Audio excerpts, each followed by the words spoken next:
It's great to have Siemens here at Embedded World and joining us at RISC-V again. Thank you so much. Thank you for inviting me. Siemens has been working a lot on trace. Yes. Can you help me understand what is trace and how does that help? Yes, so trace is basically a kind of a debugging technique whereby instruction executed on a CPU are captured and compressed, and then this is happening on chip, and then transmitted to a host software where you are trying to reconstruct the execution of these instructions based on this particular trace. So RISC-V basically standard employs a technique called processor branch trace. So what it does is it basically compresses the trace data.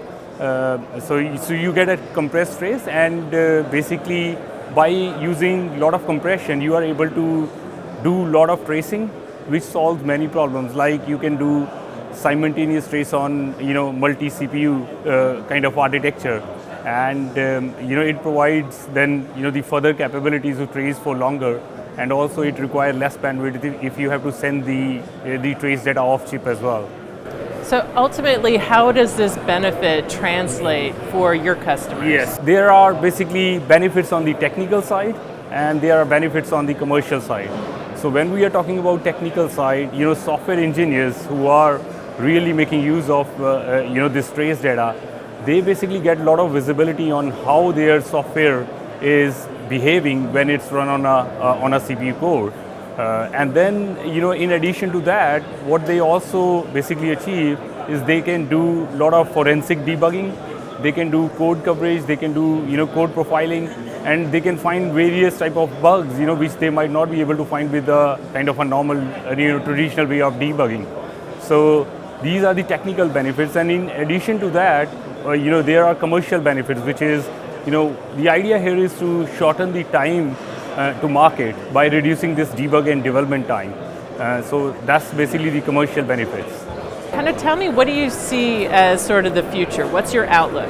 So basically Siemens, in capacity of what we are doing with RISC-V, firstly I would like to say, that is Siemens who initially offered the specification for trace, which were used for, later refined and used for basically RISC-V efficient trace standard. And then on standard side, what we have is what we call a IP, which is enhanced trace encoder. So this is fully compliant with the RISC-V trace standard. And in addition to that, we have other monitoring IPs. And by using these monitoring IPs, customers can actually get a lot of non-intrusive visibility into how their software is behaving when it's run on the SoCs, these complex SoCs. And the idea basically is not only to provide them the monitoring IPs which they can use in lab, but also we have in-life capabilities as well, so they can do a lot of in-life analytics. So we have at Siemens we provide a software offering which is called Embedded SDK. So this actually allows you to create self-contained analytic application which you can use in live. So you can extend the life cycle of the product by monitoring and detecting any errors which might be happening in the field.